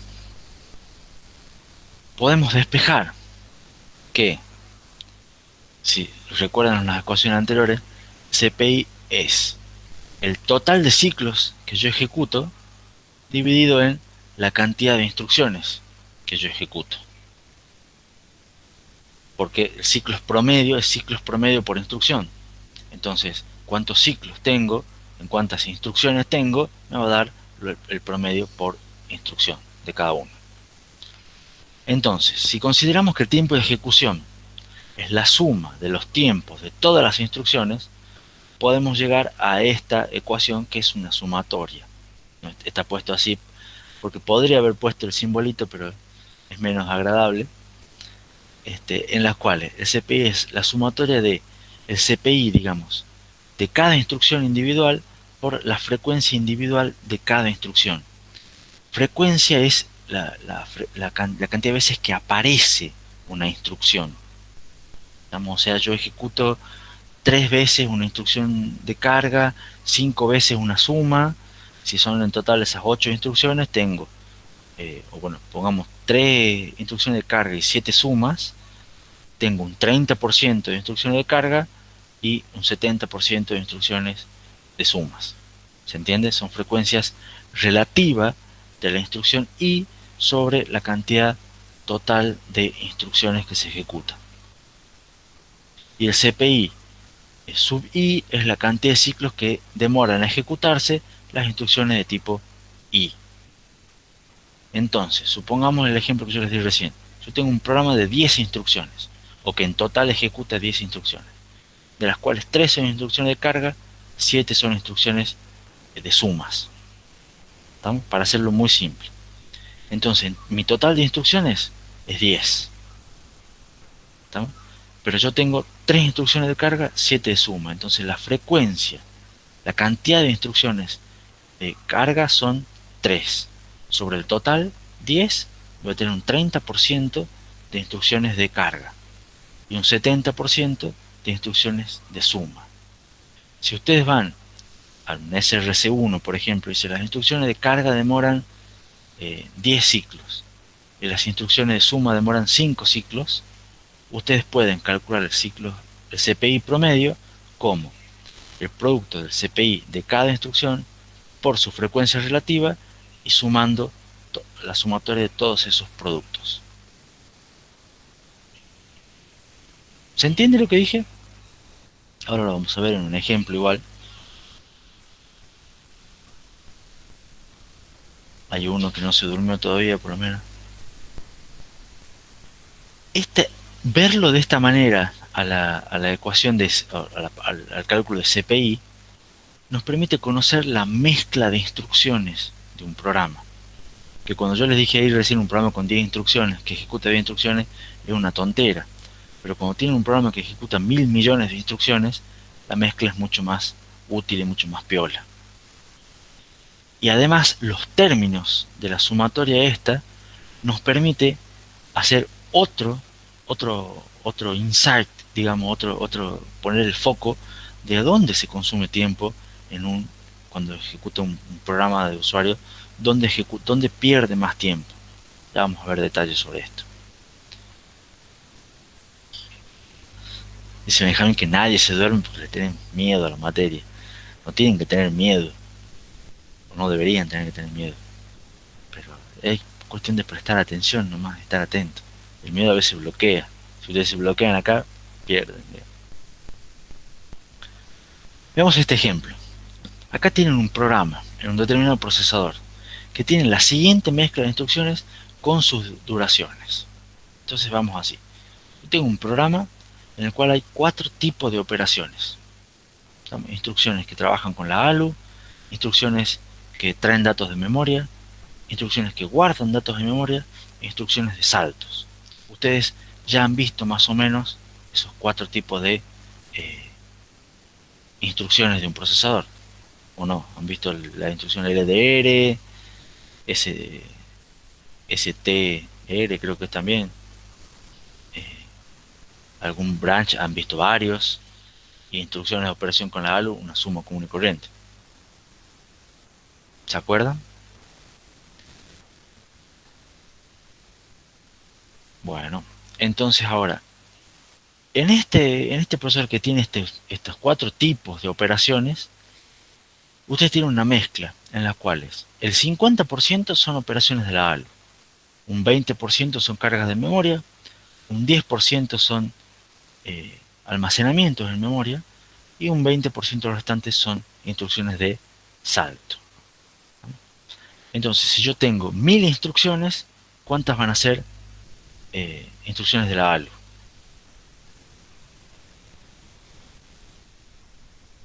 500. Facilísima la pregunta.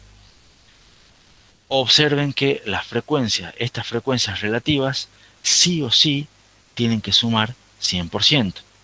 ¿Por qué? Porque ustedes siempre, para obtener esta frecuencia la obtienen como la cantidad de instrucciones de ALU sobre el total. Entonces, si ustedes en realidad este 50% lo obtuvieron contando que de las 1000 instrucciones, 500 eran de la ALU. Entonces de ahí obtienen 50%. Pero las 1000 instrucciones es algo que se mide y se calcula y se obtiene. Entonces no hay manera de pifiarle al 1000. Y de las 1000 sí o sí tienen que caer en alguna categoría de estas. O sea que la suma de todas estas sí o sí siempre tiene que dar 100%.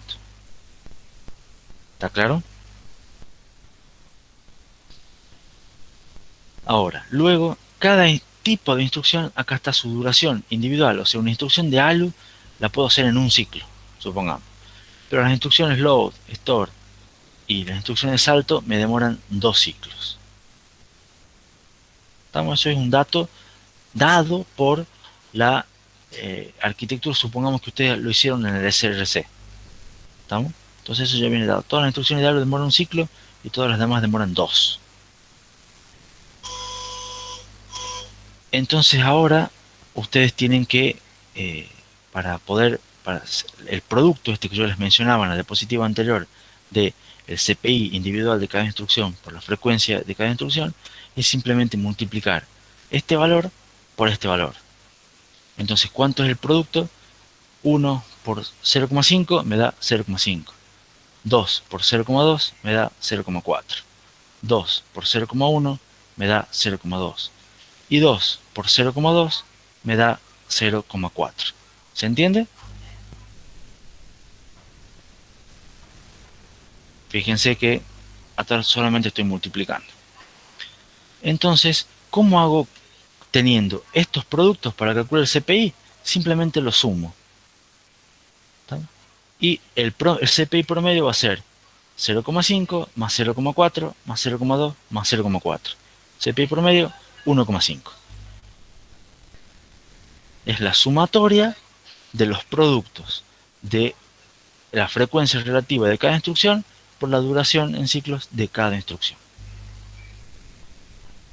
Entonces la ecuación que en la diapositiva anterior no quedaba muy clara, capaz que con esta tablita quede un poco más fácil. Y fíjense que lo único que tienen que hacer son multiplicar y sumar. ¿Se entiende un poco mejor?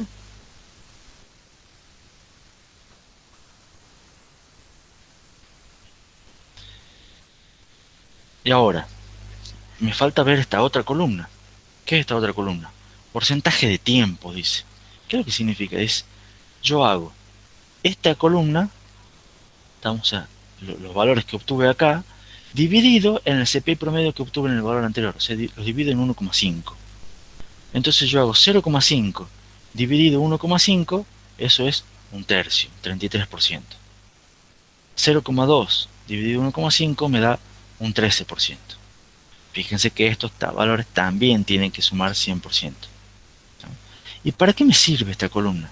Me sirve para decir que yo al final, por más que estas son las instrucciones más rápidas, ¿ven? Yo estoy el 33% del tiempo ejecutando instrucciones de tipo aritmética en la ALU. Es lo que más hago yo, o lo que en realidad en lo que más tiempo pierdo. ¿Por qué? Porque es las que más tengo.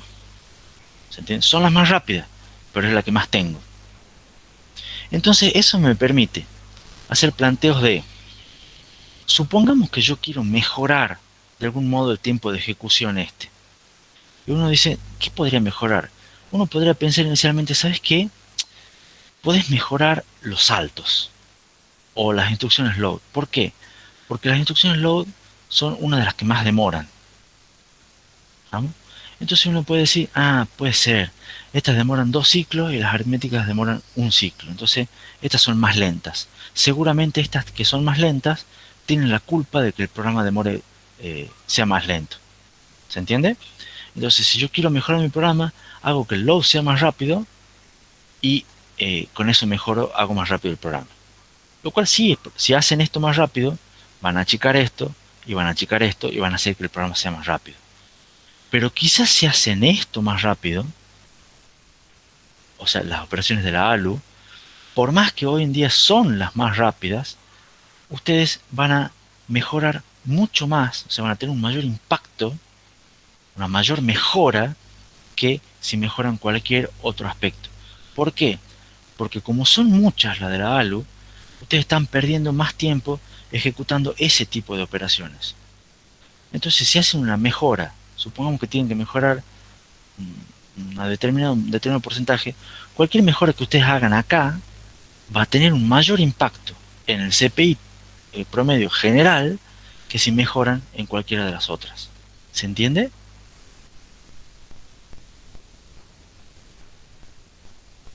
Entonces, hacer este análisis permite decir, si yo tuviera que mejorar, ¿dónde me conviene mejorar?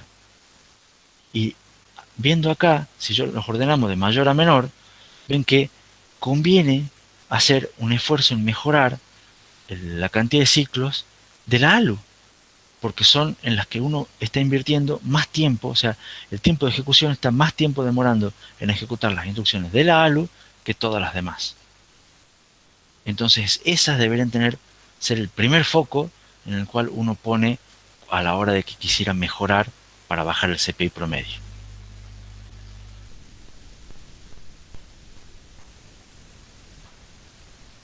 Eso es un análisis que me permite, que puedo hacer al tener esta mezcla de instrucciones y al calcular los ciclos de cada, o sea, estas frecuencias relativas de cada instrucción multiplicadas por los CPI de cada instrucción.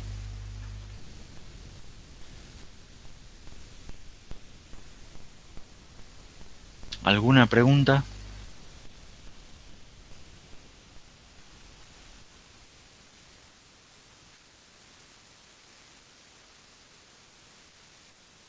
¿Alguna duda?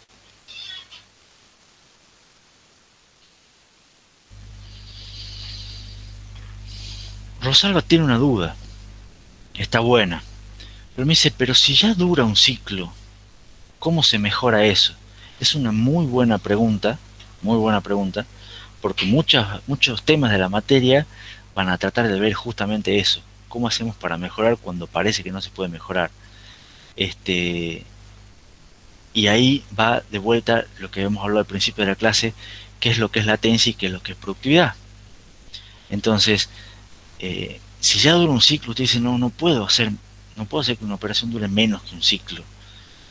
Pero lo que puedes hacer, por ejemplo, podrías hacer puedes poner una ALU en paralelo y hacer dos sumas. Y si de algún modo vos tuvieras la posibilidad de hacer dos sumas en un solo ciclo, vos podrías decir que en promedio en un ciclo estás haciendo 0,5 sumas, o sea, media suma, ¿se entiende? O que tus sumas en realidad demoran medio ciclo, porque vos en un ciclo, si tuvieras dos ALU, podrías estar haciendo dos sumas. Entonces mejoras la productividad y esa mejora de productividad te podría significar que vos estás haciendo una mejora de latencia, en el sentido que las sumas las podrías hacer en medio ciclo, por decirlo de algún modo. Entonces, eso es un truco. Y trucos como esos vamos a ver un montón. Pero no ahora, en el tema que viene. Y en el tema que viene y en muchos otros temas más, digamos.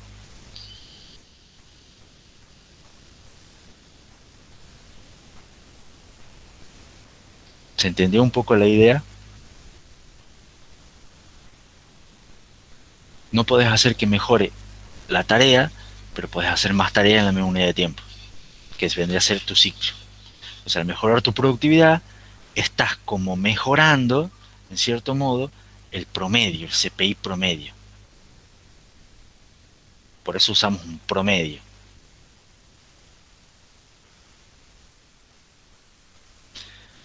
Y ahora hay otra preguntita ahí en pantalla.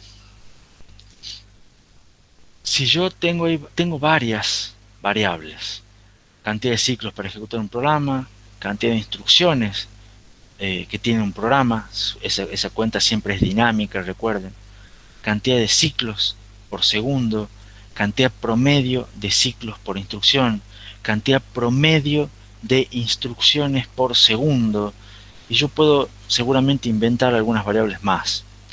¿Cuál de esas variables es mejor para medir la performance? ¿Cuál creen ustedes que es mejor para medir la performance?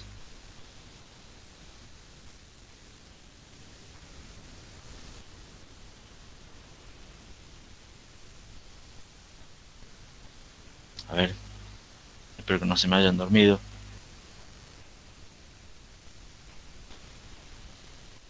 Los ayudo un poquito.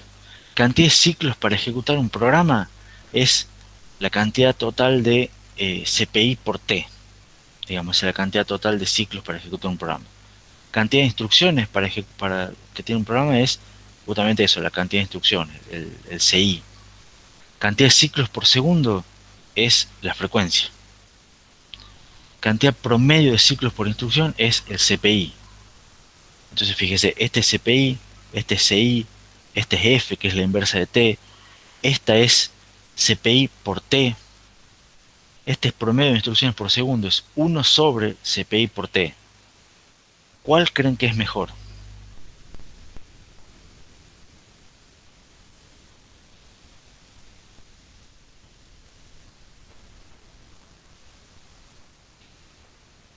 Rosalba dice promedio de instrucciones por segundo. O sea, esta, la última. 1 sobre CPI por T.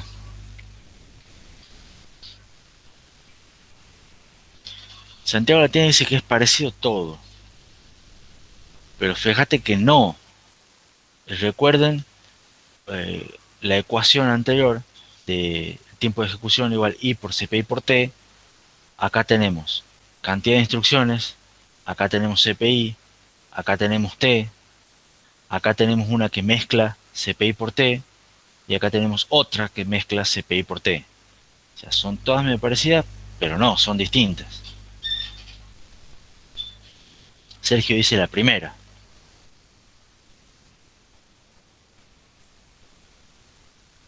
Con cualquiera ustedes pueden de algún modo medir o intentar medir performance. Pero la realidad es que si ustedes no estaban muy dormidos, Mateo dice que está entre la primera y la última, si ustedes no estuvieron muy dormidos en la primera mitad de la clase de hoy, la realidad es que la posta a posta no es ninguna de estas. Porque ¿cuál es la métrica para medir performance? Es algo que vimos la clase pasada y lo vimos en el repaso que hicimos al empezar a las 8 de la mañana hoy. ¿Cuál es la métrica para medir? Rosalba me dice tiempo. Bien, bien Mateo también. La métrica es tiempo, tiempo, tiempo. Tiempo de ejecución. ¿Cuál de esas 5 variables es tiempo de ejecución? Ninguna. ¿Y cómo vimos que se formula el tiempo de ejecución? Es el producto de 3 variables. O sea, es el producto de la cantidad de instrucciones por los ciclos promedio por la cantidad de ciclos por segundo. Si yo me como algún término de esa ecuación, ya no es una buena variable para medir performance. ¿Estamos? Si agarro una sola, podría, pero no es buena, no es el mejor. Si agarro 2, podría, pero no es buena. Para medir performance, bien, tengo que medir tiempo. Para medir tiempo, tengo que tener la ecuación que vimos con 3 variables.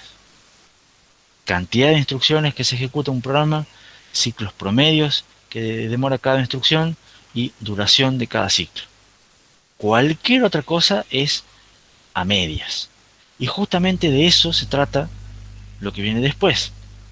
La última métrica, esa de que se llama, hay una métrica que se llama MIPS, que significa millones de instrucciones por segundo. Millones de instrucciones por segundo, MIPS. ¿Estamos?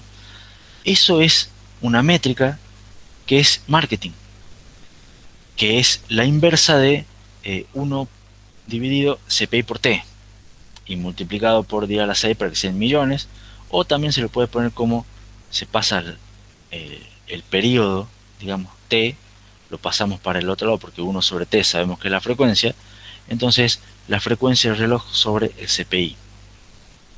Entonces es muy común ver que tal máquina ejecuta muchos MIPS, muchas millones de instrucciones por segundo. Pero esa métrica no es buena. ¿Por qué? Porque si máquinas que tienen diferentes sets de instrucciones, un mismo programa puede ejecutar distinta cantidad de instrucciones. O una con menos CPI puede necesitar más instrucciones. Entonces, no hay métricas buenas si no es la métrica de tiempo de ejecución y la métrica que influye los 3 parámetros. ¿Estamos? Hay programas que pueden tener diferentes mezclas de instrucciones. La cantidad de instrucciones es lo que cuenta, o sea, la cantidad dinámica de instrucciones es lo que cuenta. Y los programas distintos también van a tener distintos CPI y distintos MIPS. ¿Me siguen? Yo les estoy mostrando ejemplos de que una máquina con diferentes conjuntos de instrucciones, esta métrica no es buena. En programas que distintos algoritmos, la métrica va a generar en resultados diferentes. Entonces, en realidad, los MIPS no son una buena métrica de performance. ¿Vamos? Pasa lo mismo con los MFLOPS, que FLOPS viene de millones de floating points operations por segundo. O sea, son operaciones de punto flotante. Millones de operaciones de punto flotante por segundo. Y ustedes ahora lo van a ver de moda con los gigaflops en realidad. Porque ya hemos avanzado de MIPS. Es cuántas operaciones pueden hacer por segundo. Son métricas que son populares para las placas de video, por ejemplo.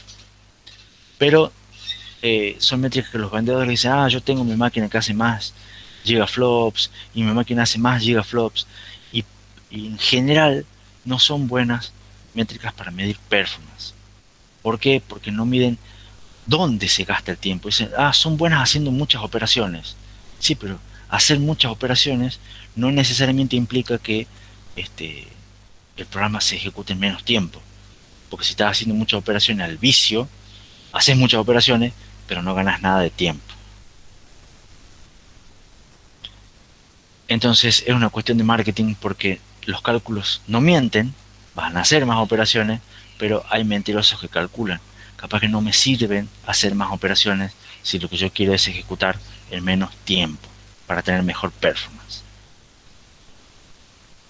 Veamos un ejemplo y con esto terminamos. Yo tengo 2 compiladores diferentes para una misma máquina. La máquina es la misma acá. ¿Estamos? Y ahí tengo 3 clases diferentes de instrucciones. Así como vimos recién instrucciones de suma, de carga y saltos. Ahora tenemos instrucciones A, B y C, que demoran 1, 2 y 3 ciclos, respectivamente. ambos compiladores se usan para producir código de el mismo software. ¿Está? El primer compilador va a generar 5 millones de instrucciones clase A, 1 millón de instrucciones clase B y 1 millón de instrucciones clase C. Recuerden que las A son más rápidas, las B son más lentas que las A y las C son las más lentas de todas. El segundo compilador genera 10 millones de instrucciones clase A, 1 millón de instrucciones clase B y 1 millón de instrucciones clase C.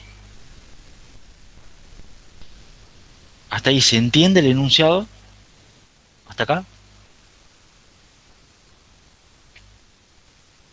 Bueno, primera pregunta. ¿Cuál compilador será más rápido de acuerdo a los MIPS? Si ustedes repasan la ecuación de MIPS de acá, de la diapositiva anterior, es la frecuencia sobre el CPI. Entonces, la frecuencia es la misma, 1 GHz. ¿Estamos? Entonces, siendo la frecuencia, porque es la misma máquina, nos queda ver cuál va a tener menor CPI. Y para hacer el CPI promedio tenemos que hacer de vuelta la sumatoria de los productos. 5 por 1 más 1 por 2 más 3 por 1 nos va a dar el total de ahí dividido en 5 más 1 más 1. O sea, ¿me siguen lo que estoy haciendo? Estoy haciendo la cantidad total de instrucciones, o sea, multiplicado 5 millones de instrucciones clase 1 por un ciclo que demoran las instrucciones A. Voy a demorar 5 millones de ciclos en ejecutar las instrucciones A. Voy a demorar 2 millones de ciclos en ejecutar las instrucciones B. Y voy a demorar 3 millones de ciclos en ejecutar las instrucciones C. En total voy a demorar 5 más 2 más 3, 10 millones de ciclos en ejecutar todo el programa. ¿Estamos? Y todo el programa son 5 más 6 más 1 son 7 millones de instrucciones. Entonces, si demoro 10 millones de ciclos en ejecutar 7 millones de instrucciones, mi CPI es de 10 sobre 7, 1,4. ¿Se entendió el cálculo de MIPS para la máquina A?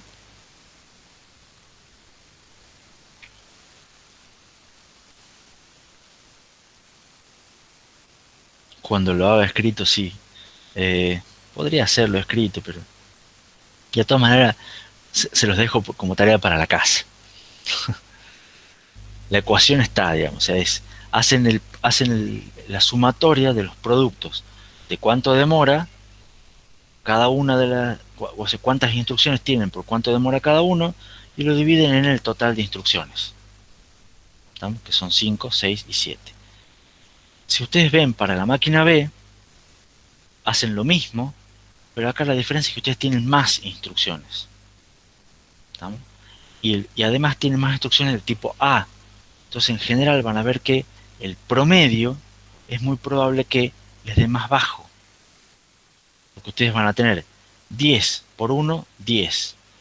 Más 2, más 1 por 2, 12. Más 1 por 3, 15 es el total de ciclos. Y el total de instrucciones es 10.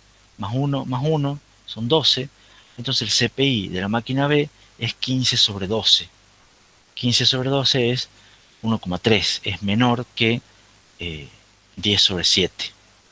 Entonces el CPI del compilador 2 va a ser más bajo que el del compilador 1. Entonces los MIPS del compilador 2 van a ser más altos que los del compilador 1. Entonces el compilador 2, como genera más instrucciones, va a tener más, y las instrucciones son más rápidas las que genera, va a tener un menor CPI, va a poder ejecutar más instrucciones por segundo. Va a tener más MIPS. Sin embargo, si ustedes ven el tiempo de ejecución, ya que lo ven intuitivamente, fíjense, las dos tienen la misma cantidad de instrucciones B, la misma cantidad de instrucciones C, y esta tiene 5 millones más de instrucciones A. O sea, es bastante natural, bastante intuitivo que el segundo compilador demore más, porque ejecuta muchas más instrucciones. Uno demora 10 millones de ciclos y el otro demora 15 millones de ciclos. y la duración del ciclo es la misma para los dos. Entonces, es bastante claro que el primer compilador ejecuta un programa más rápido, pero el segundo compilador, como tiene más instrucciones de las que son más rápidas, les genera un menor CPI y va a tener más MIPS. Pero más MIPS no implica que sea más rápido.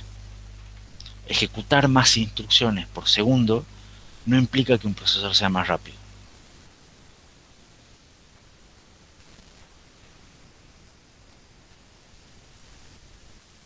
¿Se entendió? Más o menos.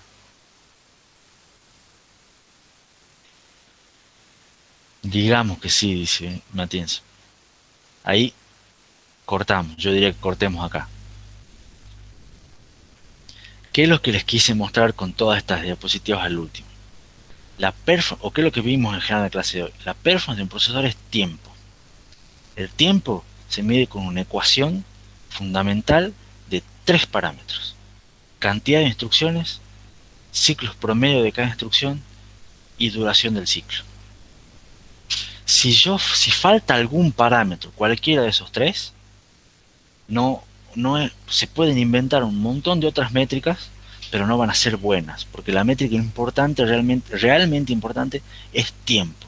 Y el tiempo se calcula con esos 3 parámetros. Entonces, yo puedo inventar la métrica profesor Nicolás, que tenga cualquier combinación de esos 2 parámetros o lo que sea, pero que no incluya el producto de los 3 parámetros. Cualquier métrica va a ser una mala métrica. Hay gente que inventó una métrica así y le puso millones de instrucciones por segundo, o millones de flops por segundo, o gigaflops por segundo.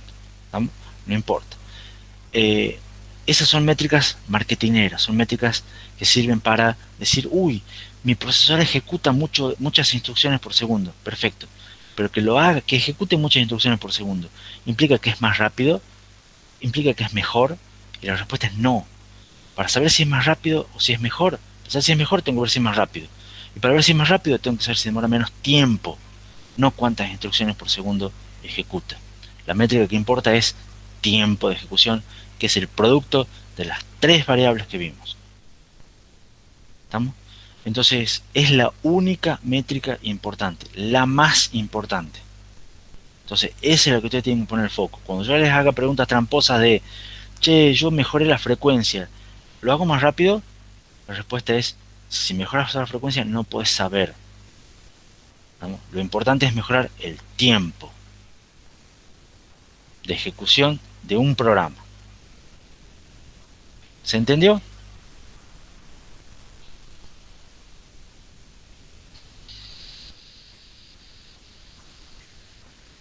¿Alguna pregunta?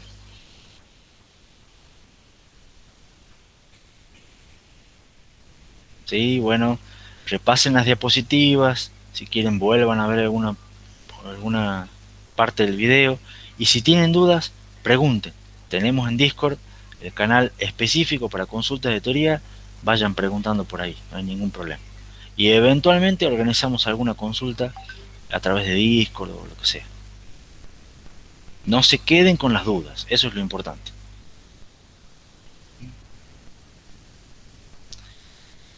Bueno, si no hay más preguntas, voy cortando con la grabación, me voy despidiendo y nos vemos el viernes. El miércoles, recuerden, no hay clase, nos vemos el viernes a la misma hora y por el mismo canal. Ya les voy a mandar la invitación por calendar cuando termine la clase. Listo chicos, hasta luego, que les vaya bien.